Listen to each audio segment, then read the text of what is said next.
Hello, and we're live at another Clojure study group. Thank you for joining me. My name is John Stevenson, and I help organize the London Clojurians and a whole bunch of other community things as well. And occasionally I have a job as well as a developer.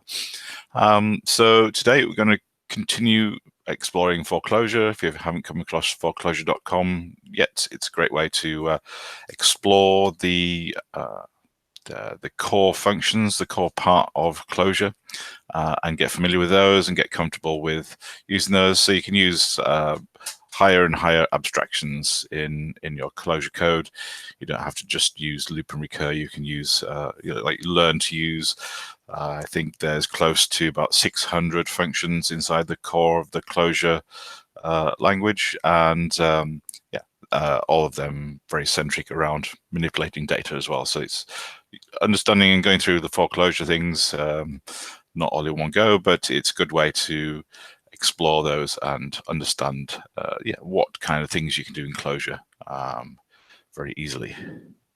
Okay, let's share my screen. Boom, boom. I still haven't got OBS sorted out yet. I'll do that very soon. And then we don't have the swirly thing there. Oh, I've got multiple screens. Oh, that's not going to work. Hang on a second. Oops.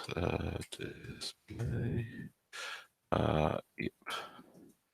I'd like to share my entire display, so I'm just going to mirror my display. Hopefully that fixes everything. And changes. There we go.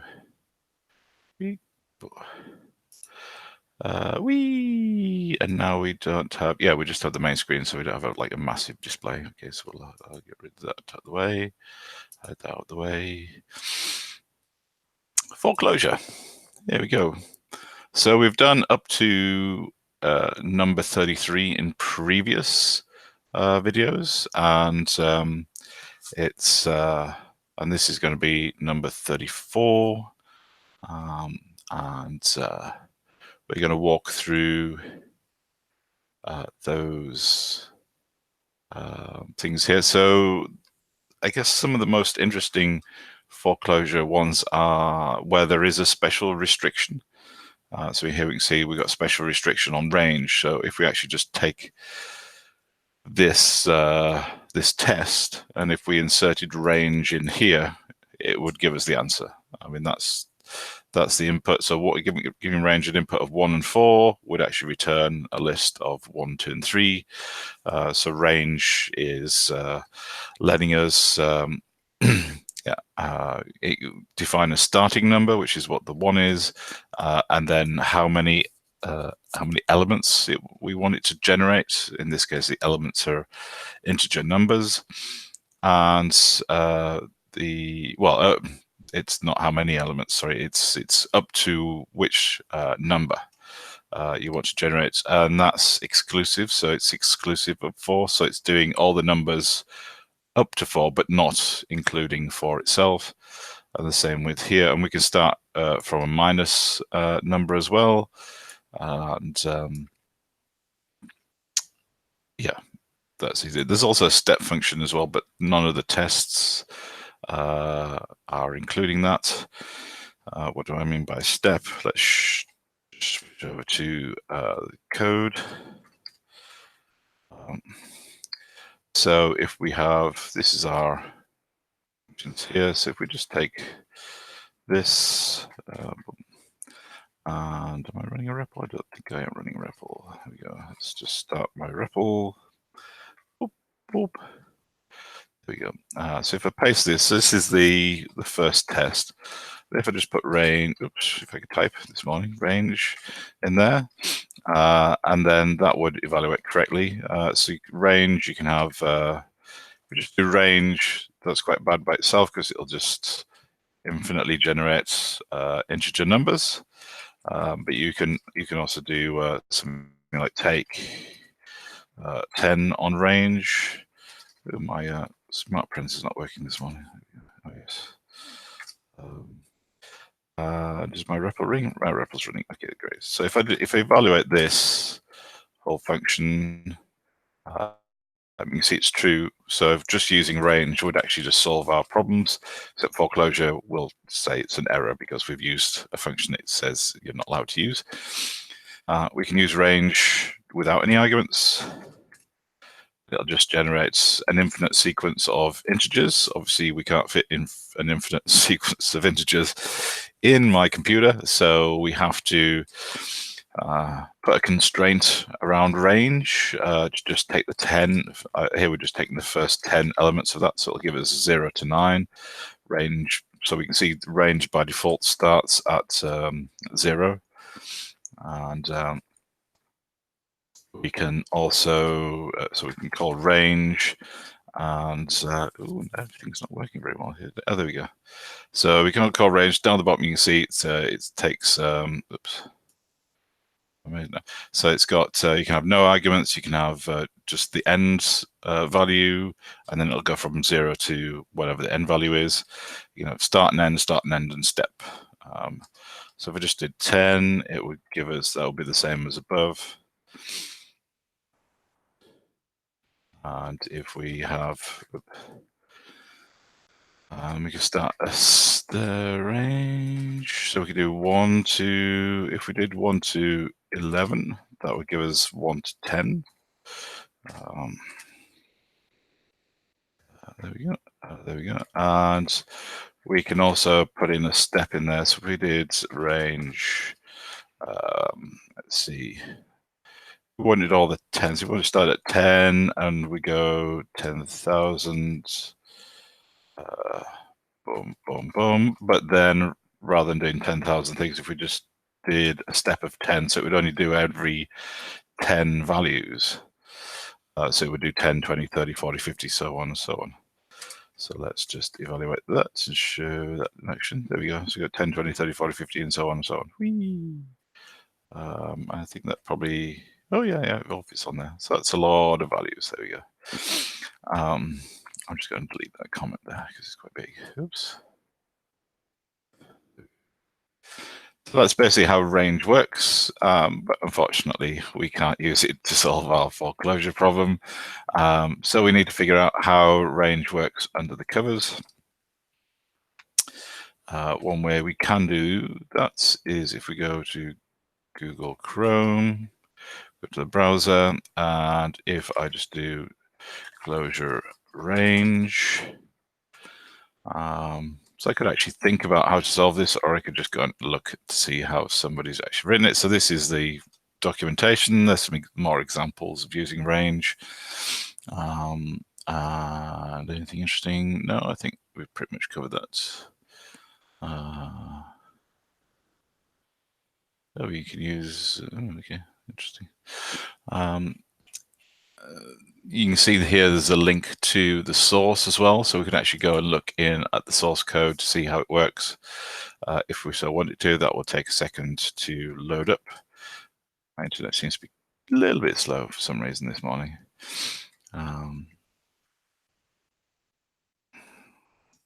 So while we're in the browser loading up the one possible answer, sometimes using the source of a function is useful, sometimes it's not. And I can also go and look that up in the editor as well.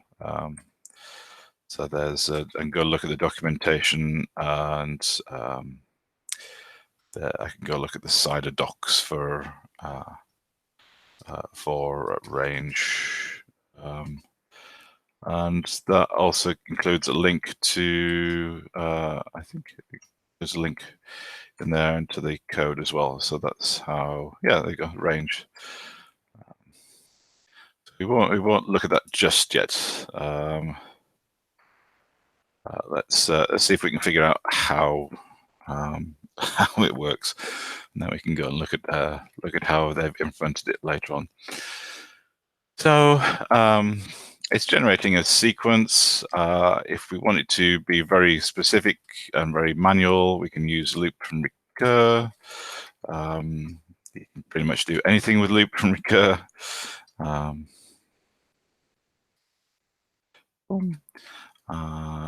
there we go. Oh, my smart friends is on. smart print global strict mode. There we go. There we go. That's better. I'm sure it will work, and it will complete my. So if I do an open bracket, I'll do a close bracket. There we go. We're back in proper closure land. Okay.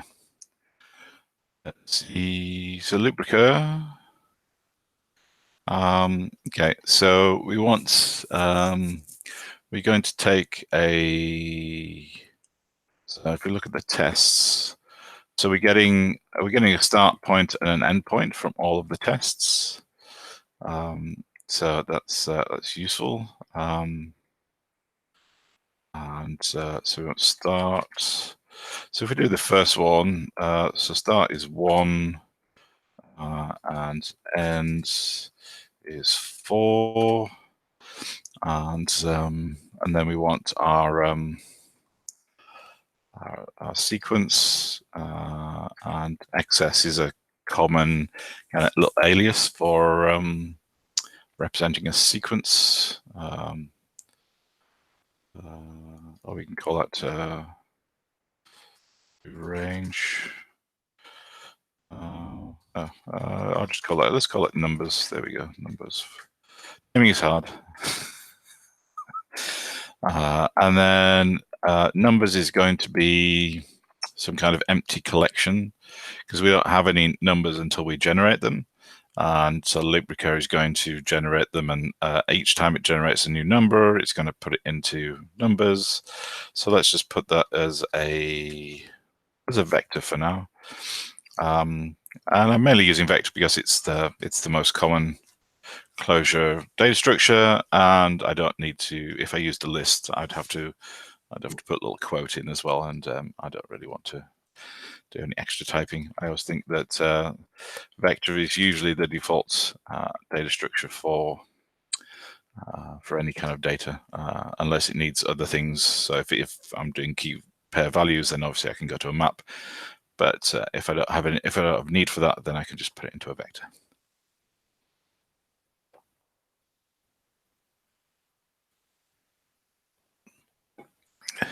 Okay, so that's my, I guess, the parameters I'm going to use for the loop recur. So I need to be able to return each time if I'm going to recur, I'll need to pass back the start, ends, and numbers at some point. Although obviously I don't want to pass back the same numbers. I want to be able to pass back the changing numbers. So the numbers after they've had the new number added to it, and start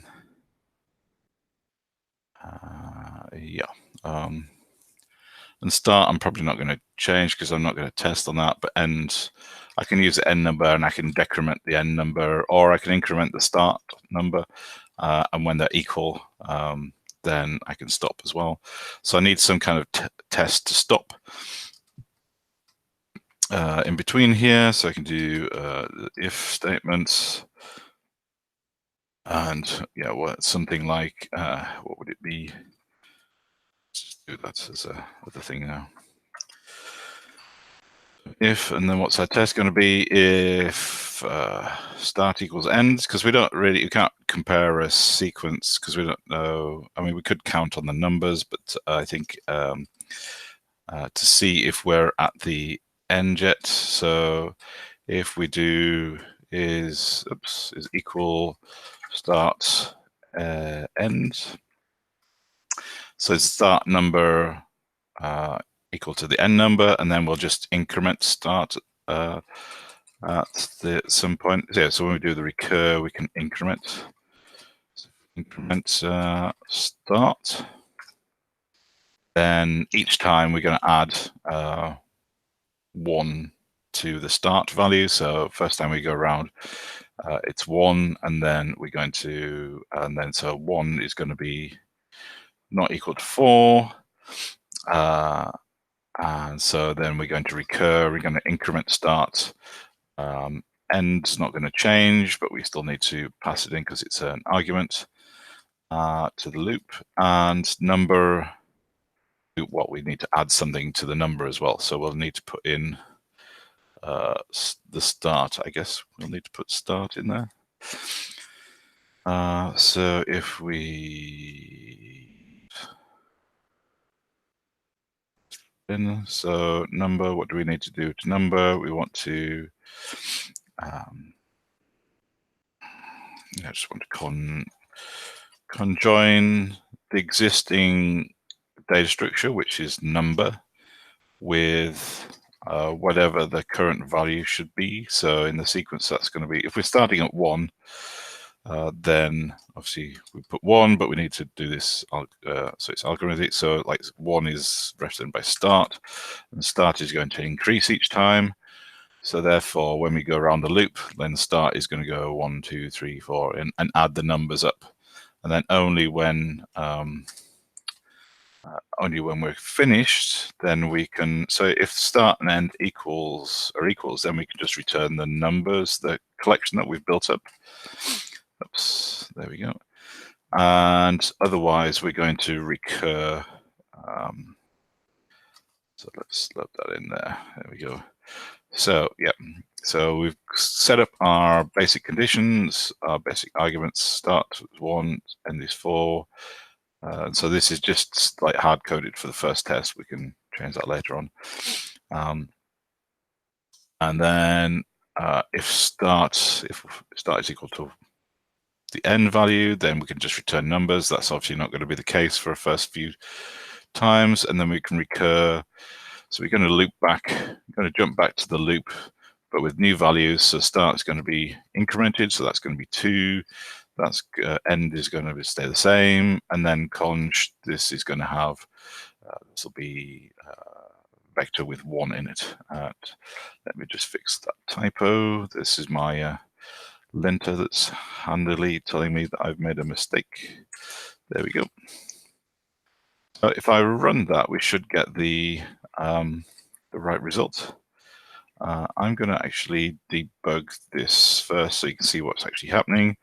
So I'm running a Cider Debugger, which is built into Cider and Spacemacs. And so you can see at the top, just above the function we've defined, there's this continue val here, inject local next. So we can step through. So the debugging is basically putting a bunch of breakpoints in here so we can actually see the value of things. So here it's showing us, it's highlighting start as a name, and it's showing us that this is still the value of 1. So that's useful to see. As we go through the recur, as we go through the loop recur, we can see those numbers changing. So we just press N for next each time. We can step through. So start is 1, end is 4. They don't equal the same, so that's false. If it's false, then we're going to do the recur. So start is still 1, but then we're going to increment that, and that's going to be 2. We're not going to change end. That's going to stay to 4. Numbers is initially it's an empty vector, but start is 1, and we're going to conj that 1 into the numbers, and we get vector with 1. And then we go around, and then so that's been passed back into loop. So now start is now 2. End is still 4, but they're still not equal. So we go round and round, incrementing and adding. And now we've got 1 and 2 in there. And that's and then we increment again. Still not equal. And I just need to check now that we're going to return. So we've got 1, 2, 3, but we don't want to include 4. Start is now 4. End is now 4. So that should be true. So now we'll just return numbers. And so we're not actually including the 4. If we wanted to write a range function that included 4, then we could, instead of doing equals in the if statement, we could do greater than, and then it would include the end number as well. So we'll just complete that. So that's our result. 1, 2, 3. So I think, if I remember rightly, that was yeah. So that's the right answer. So we've got the same, although this is in a list, it will be equal to that as well. So we could just check to see, obviously this is going to just work for the specific first test, because we've hard coded these values in. So rather than do that, we can make that a little bit more generic. So let's take a copy of that and let's make this more generic, because obviously we can't just put the loop recur in there because we need the different values for each test. So we put it in a function, and 4Clojure doesn't really like defs, so we're just going to use a function. So we're going to do a function. It's going to take some arguments. Oops, that's the wrong one. There we go. And then, so it's going to take an argument of start and end. And then we can put our loop in here. There. So it's the same loop. We haven't changed anything, except we can now, let's see, let's change that to cool names, and then we want to pull we want to set them to the initial values we get from the function, which is start and end. So call that start. That's start that we've pulled in from the test, and this we also want to be end. So that's our function. That's generic, so we can pass in any start and end values. Oops, and obviously I need to change these now as well. That's, I should have done all cursors, but never mind.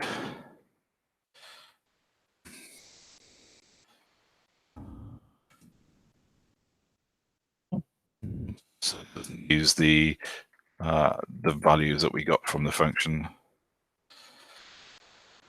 Naming is hard, and then writing, coming up with good names for local names is even harder, I think. So there we go. So I just usually, if I'm not quite sure, I'll just put the little minus at the start of a name, and for me that means it's kind of a local or restricted scope. But yeah, it's I don't think that's a universal thing in Clojure. It's just my own idea.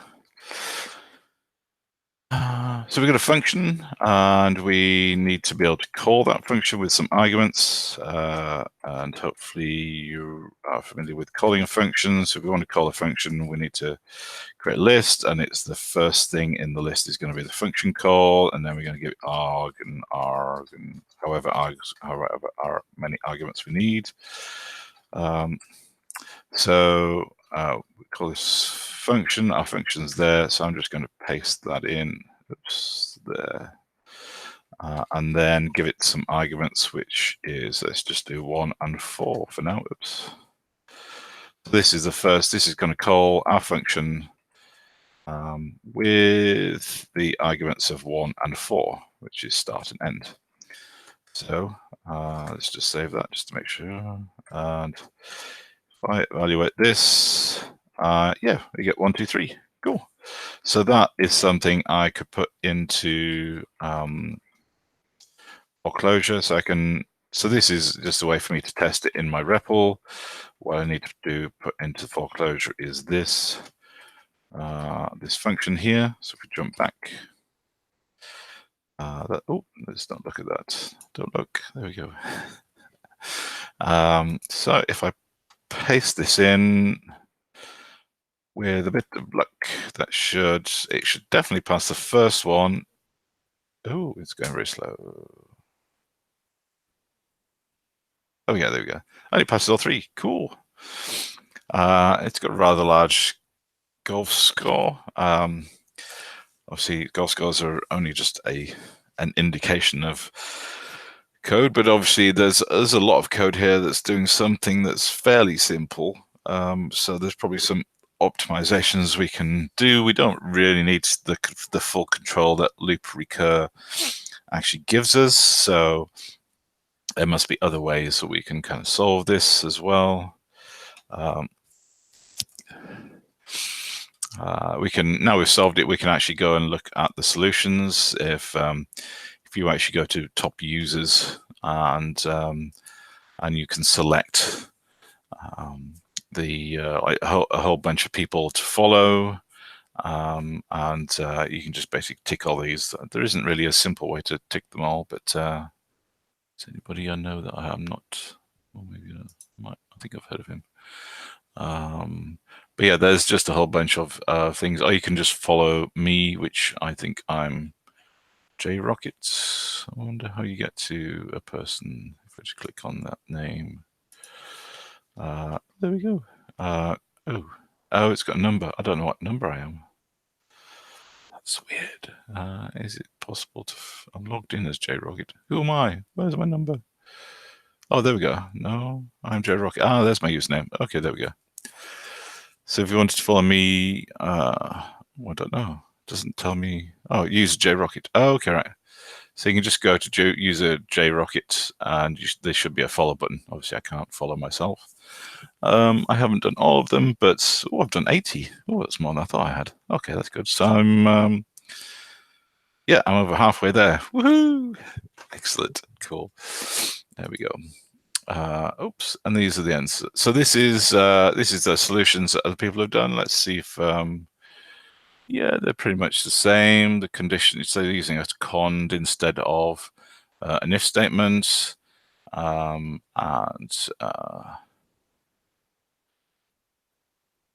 yeah, and the difference, I guess, is that they're using, rather than using a loop recur, they're using a recursive function. So they basically defined a function called getRange, and then for each, while the condition is still true, while start is still less than end, it's going to go through and basically correct. So it starts with the starting number, and then each number, each additional number, it's going to call itself, but with an incremented value for start and the endpoint. So here we don't explicitly have to define this numbers array. We can actually just, so we don't, that's one less local thing that we have to define and manage and write bugs for, which is very easy to do in a loop recur. Here we're just basically going to call getRange over and over until the start and end are equal or greater than. So this, yes, so once start is equal to 4, then it's no longer going to call itself. And what it would do is just then evaluate everything back up and just generate the overall data structure by basically consing, which is just adding things to the start of the collection. So it would add 1, and then it would add the result of calling this. But this call would also have another call of getRange in, another call of getRange in, another. And they would all kind of evaluate from the inside out, and then you would conj basically. Start would become 1, and then this would be, there'd be like 2 and 3 of here as well. So it'd be 2 more. There'd be another getRange under here that we don't see, but by calling getRange with increment start, this would also generate another cons under here as well, and then boom, you would basically be able to just evaluate them all and fold them back in and do the same thing as we're getting with numbers, but not explicitly defining the numbers collection. Oh, this is a nice one, using repeat. So let's just look at this. Let's see. So let's write a recursive function. It's an improvement on what we did. Oh, there we go. It's almost like I knew that that was possible. There we go. Let's just leave that up there. So that's the example, just in case we need it, just in case my brain goes. So we're still taking in start and ends, and then we can still use an if. Oh,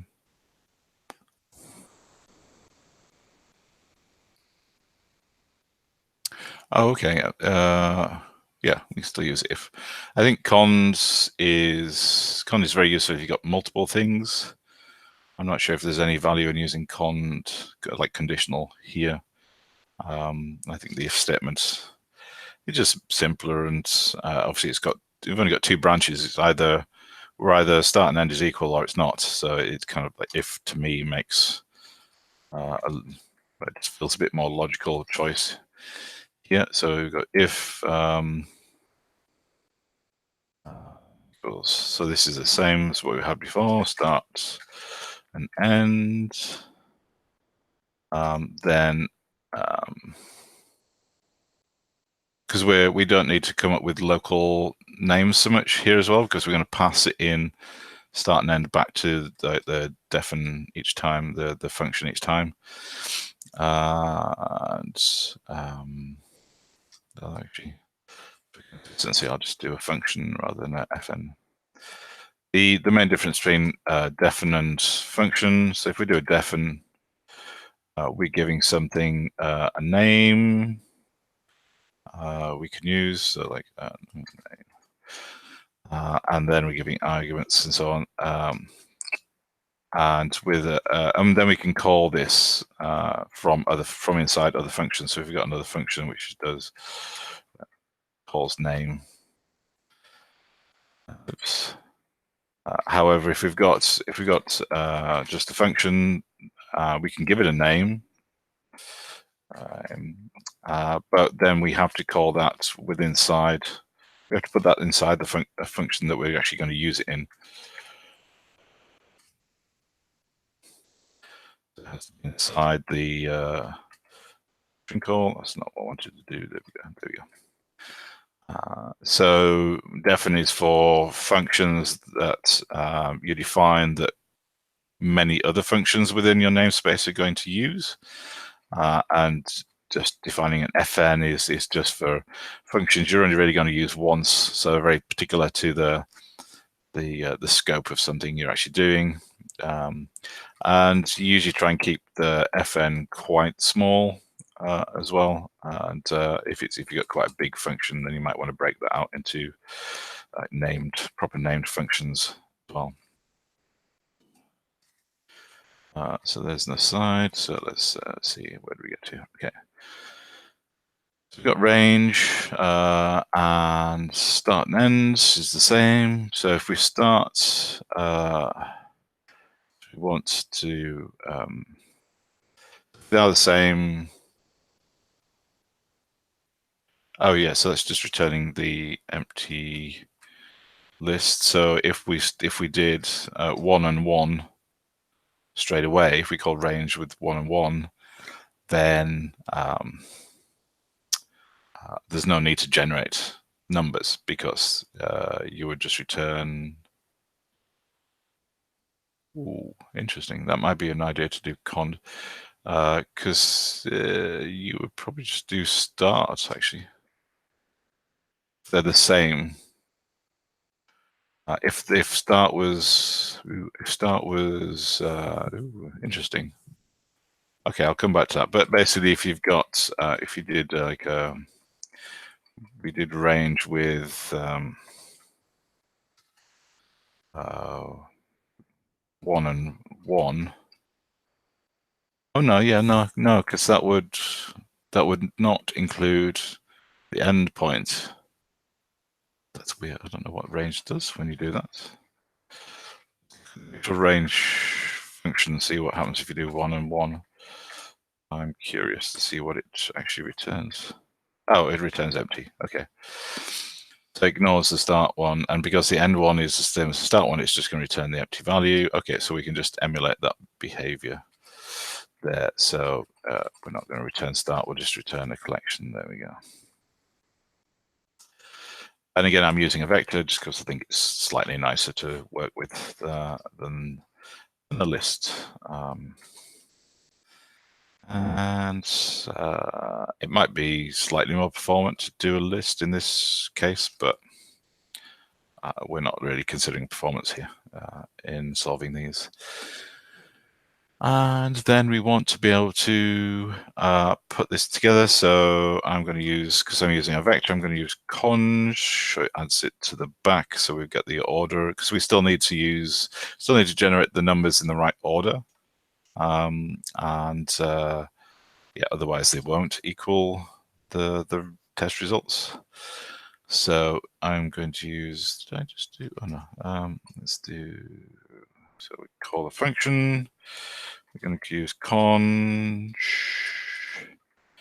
and we're going to conjoin this. So we want the start value, and then we're going to call range again, and we're going to increment the start value.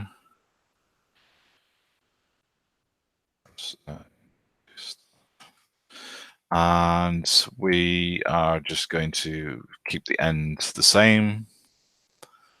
So we just return end. So that's going to call itself over and over again. And that should, we can get rid of that now. Oops. There you go.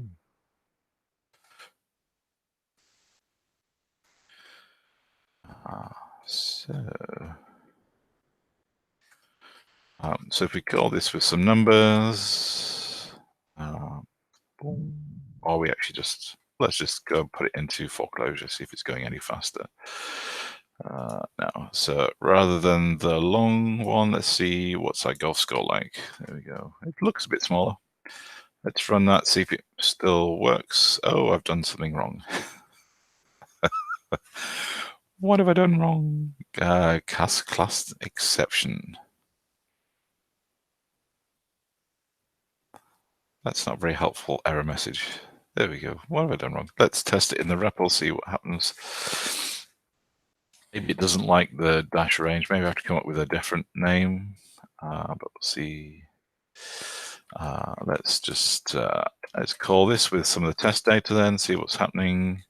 So it did seem to fail on the first one, so it's obviously some code that 4Clojure doesn't seem to like.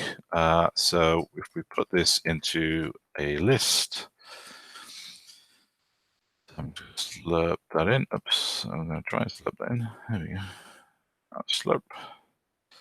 And then let's jump to the end, and then we're going to pass some arguments. In this case, we're going to do 1 and 4, so it should give us 1, 2, and 3. So let's evaluate that. And here we go. Java lang long cannot be cast to a Clojure lang persistent collection. So I'm trying to use an integer or long. So I'm basically trying to use a number as a collection, or it can't be cast to a collection. What am I doing there? That's okay. When's that happening?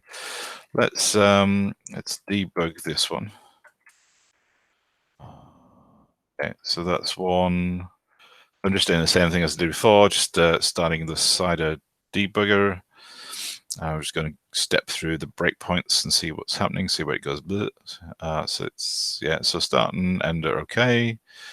So starts, that's one, that's incrementing, that's okay. And then range, oh, it seems like it's when it's going to conjoin everything back together.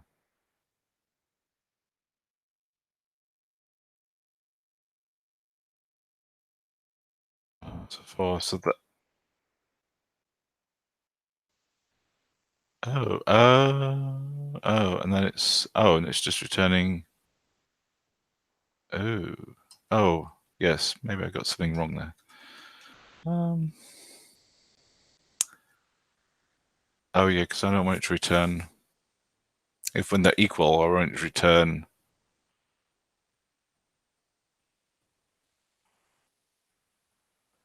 Yeah, I want it to return the number that we've generated. So maybe that's why conj was actually used instead.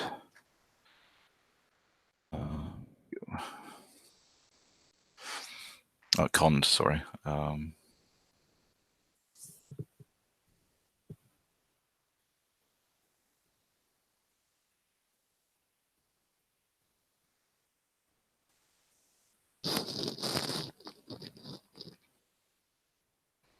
Let's just check this actually works. It must work, otherwise it wouldn't have been a solution.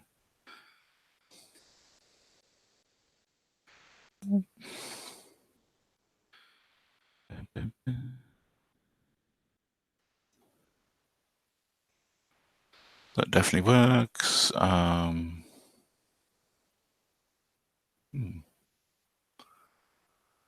Oops, whoa, too many things open. Yeah. Just realised I'm not looking at any. I haven't got my tablet with me, so I'm not looking at any questions today. Let me just see if there's any questions. Look at all the YouTube stuff he wants to show me. Oh, my channel. Is this going to go freaky if I show it? Oh, shush. Mute. Oh, there aren't any questions. There we go. Cool. I can watch me watching the video. No, that's that's too crazy. There we go. Okie dokie.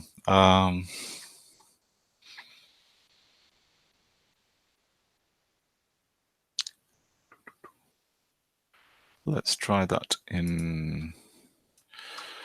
So let's rewrite that.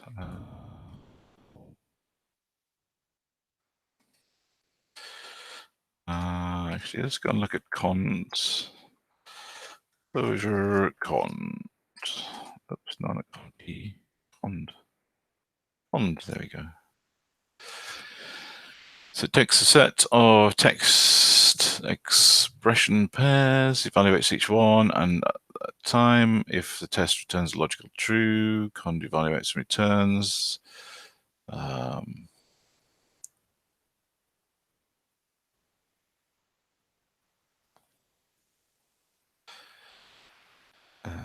And there we go. I wonder how it's getting that to trigger that then.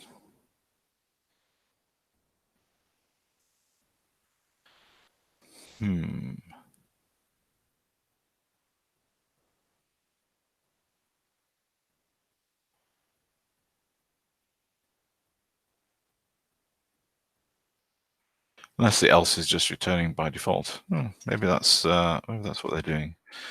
Maybe yeah. So if we do cond in here, oops, what do they have? There it is. Copy that.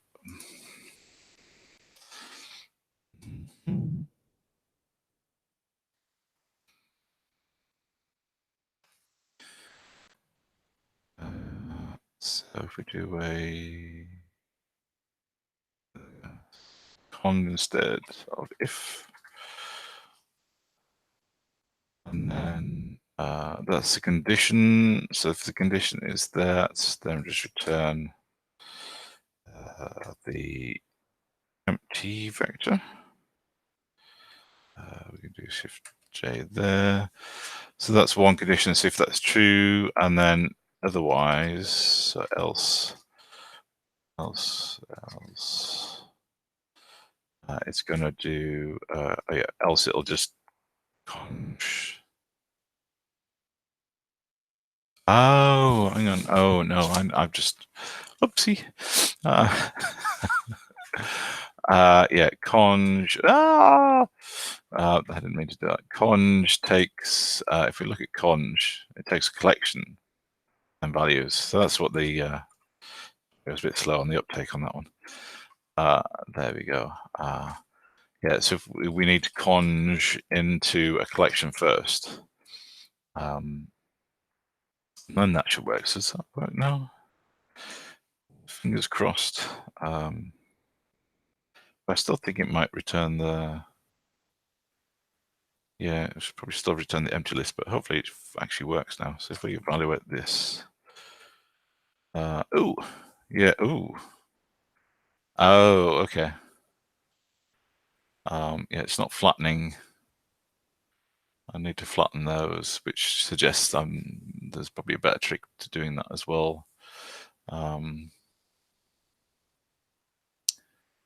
Yes, because it's putting all those in there. It's putting everything. So each one of these is putting the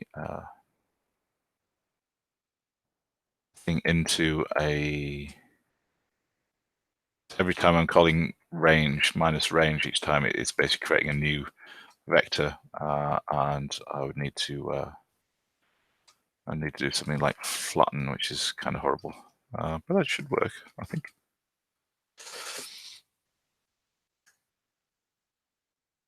Oops, I didn't mean to do that. What did I do then?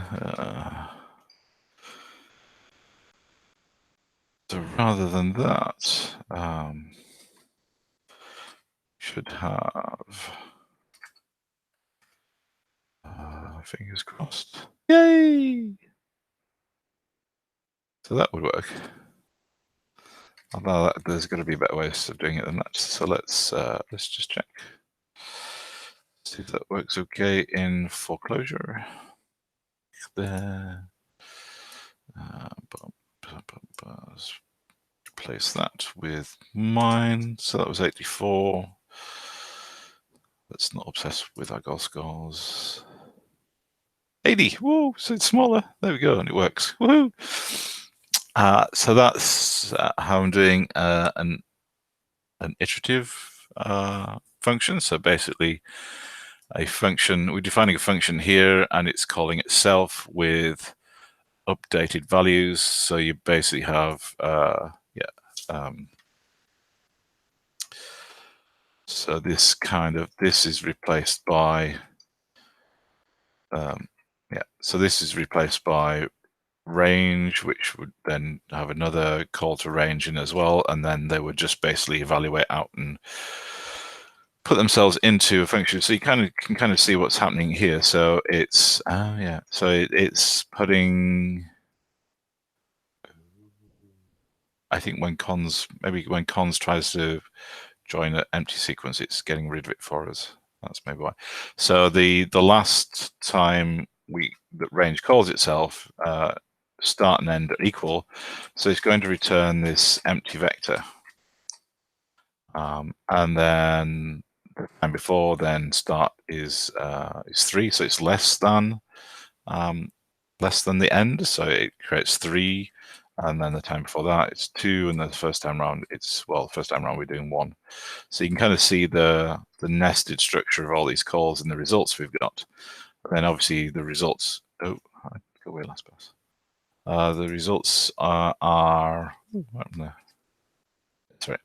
Yeah, the results are 1, 2, 3, so we just have to flatten that, which is a kind of brute force way of just making the right shape. But in this case, it's okay. But it suggests that we can do better the next time we refactor. Okay, let's go back. So that's a recursive function. And this probably works better because, actually, let's just check, see what cons does. So if we've got cons, and then, what is that saying? So it takes a value. Okay, so that's why cons works better because it can take a value of 1, and then we have a sequence. So if we do the empty, oops, yeah. So if we cons the empty one onto there, we'll just get we'll just get 1, I think. Yeah. And then so in the other one, so we do cons 1, and then 2, and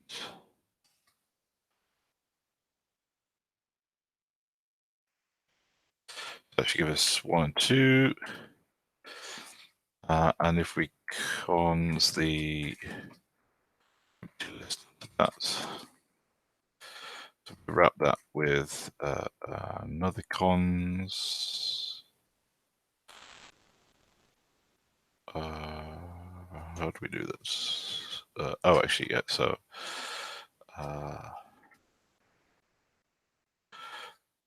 can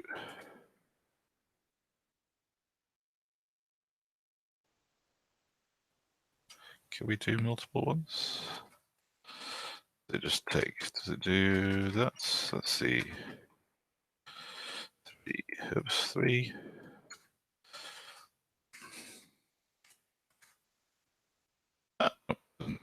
2. So we need a sequence. Oh, okay. So let's delete that one. And so we can put in the sequence, we can put another cons in there, and value 3, and should work. And then for the empty sequence, there we go.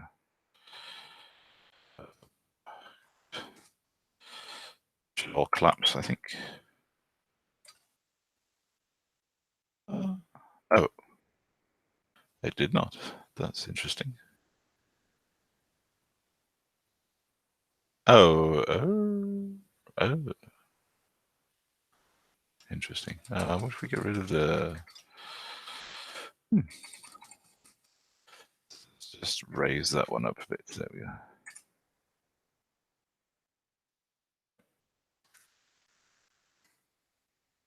Okay.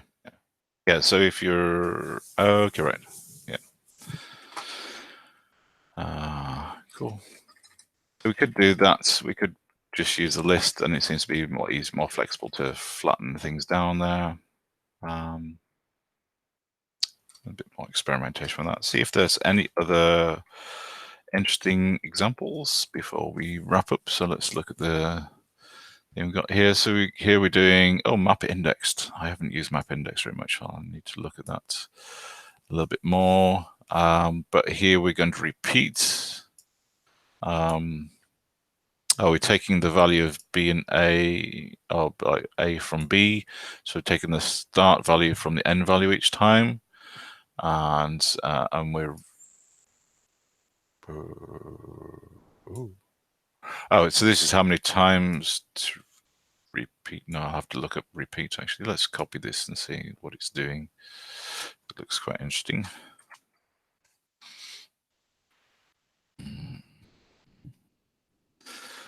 Look at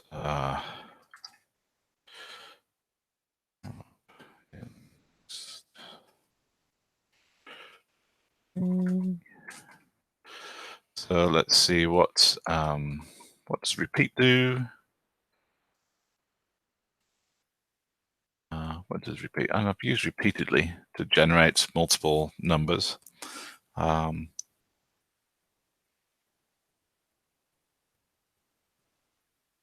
So it'll repeat a value, which will be a lazy sequence, or you can specify how many times you want something to be repeated. So if we want to do 5, closure, what does that do? Closure, closure, closure, closure, closure, closure. Nice. Sounds like the making of an excellent song. Not. There we go. Let's put that as the there. So it's going to. Okay. So this is going to repeat. So this is how many times it wants us to repeat it. And then it's going to. So it's going to generate. Take this to see what it's doing. So if the end is 4 from our first test, if the end is 4 and the start was 1, so we're going to repeat 1. Oh, is this doing? Okay, right, I think I might have an idea of what this is doing. So this is yeah. Okay. Oh, right. Okay. So this is generating. This is cheeky. This is generating the size of the structure that we want. So for 4 and for a start of 1 and an end of 4, then we want to generate 1, 2, and 3. So this is generating the right number of elements. They're just not the right values yet. And then, the map index is basically going to map plus over this collection and basically increment each of the values. So it'll skip the first one and then increment 2 in the second one and 3 in the third one. So if we look at map indexed, excuse me. So it's replying the function, which in our case, in our example above, was plus to 0 and the first item of the collection. So we're going to add.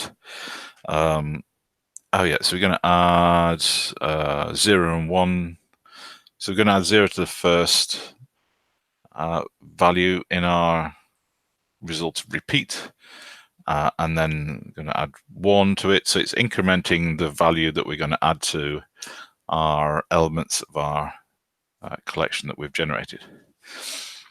So map indexed, we're going to do plus that over, grab that. So repeat 1 for 1 4 is going to generate 3 1s, but map index over that, and we should get 1, 2, and 3. We do. There we go. That's quite clever. Yeah, interesting. Yeah, I think I've done something similar with other Clojure ones. I think one of the first 20's got constantly in there, where I've constantly generated a collection where I wanted to count how many things there were. Oh, that's pointless. Let me look at that.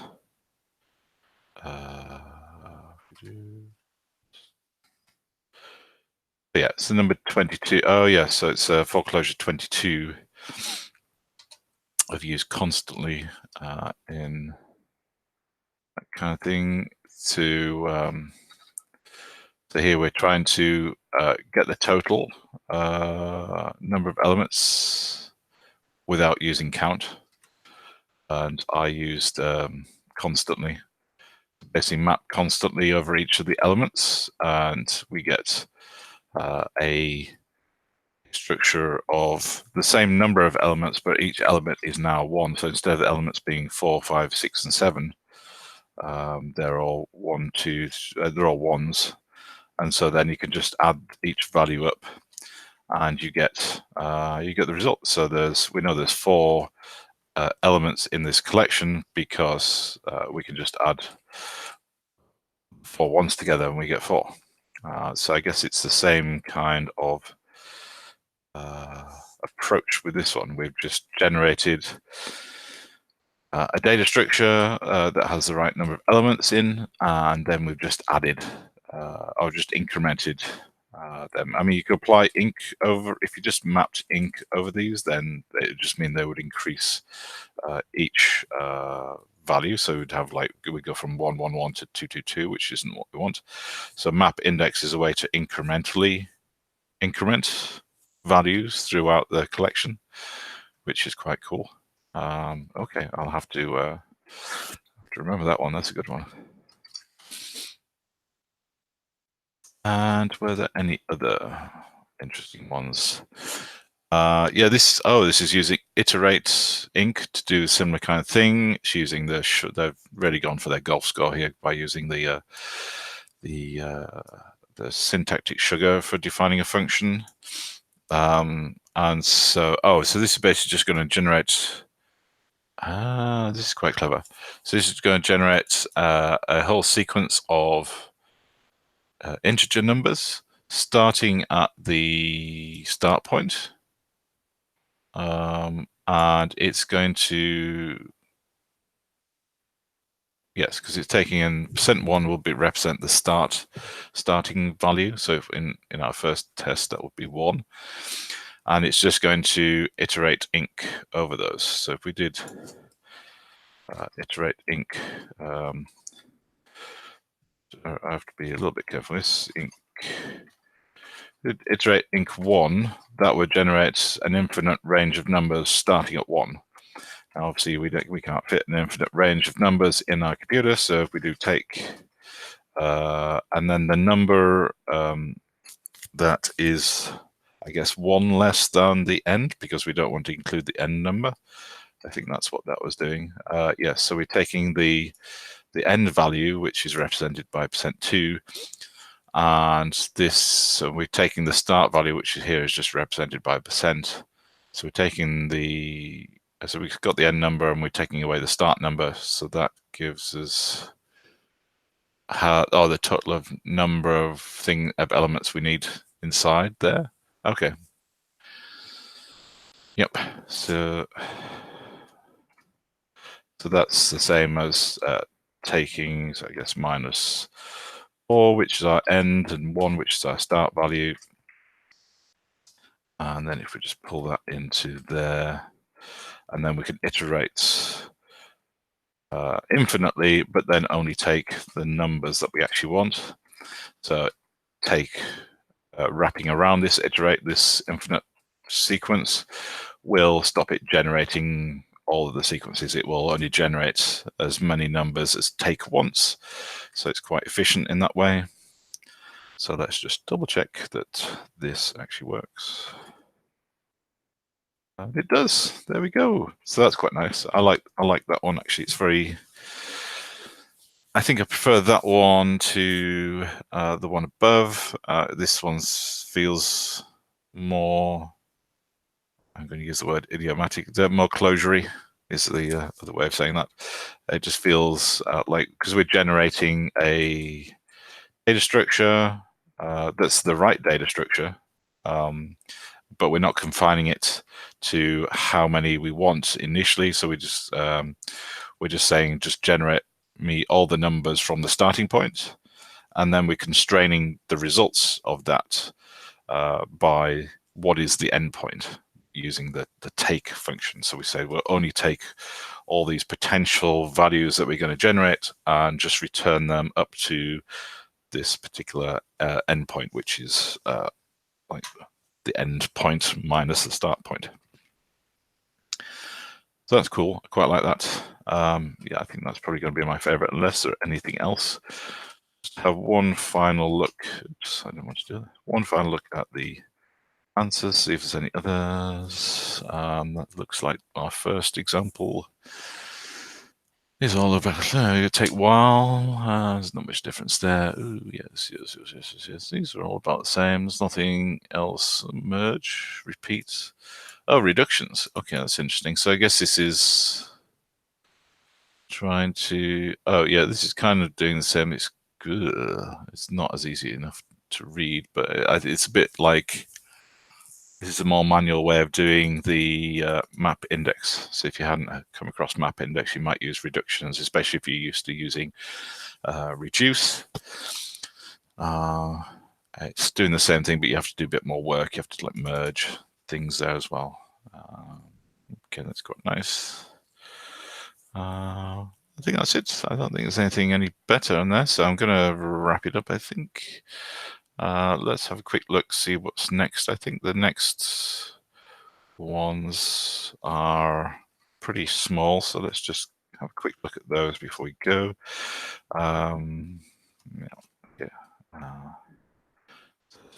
35. What is 35? Is it simple one we can just sneak in at the end? I think it might be. Let's have a look. Oh, my internet is going slow. Let me just double check, see if there's any questions. There's no questions today. No, maybe I caught people out with the earlier start. Oh, there we go. Local bindings. Oh, I think that's worth a session in itself. So I'll cover that. So 35, 36. Oh yeah, these are all let bindings and stuff. So I'll do a thing on let bindings and scope and things like that as well next. That'll be quite good. And regular expressions. Yeah, that's worth a bit of an explore of what we can do with regular expressions. So that's another couple of episodes, I think, at least. There we go. All right, well, thank you very much for listening, and I hope you enjoyed that. If you have any feedback about what you'd like to see, then please let me know. If you'd like me to use OBS, that is on the plan, so we don't get the swirly effect anymore. I'm sure you'll all miss that. Yeah, if there's anything specific you want to learn in Clojure, and anything you want me to build and show you how to do stuff, then please let me know. I'll also be doing some work on my books as well, so I'll put those links in so you can follow those, and some more work on Spacemacs. Spacemacs is the editor I use, but yeah, there's also other editors I can help you get going with as well if you have any questions. Best way to reach out to me is in the Clojurian Slack channel. You can either send me a direct message, or I'm usually in the Clojure-UK channel, and also in the Spacemacs, Cider, and Emacs channels as well, usually. Okay, thank you very much. Goodbye.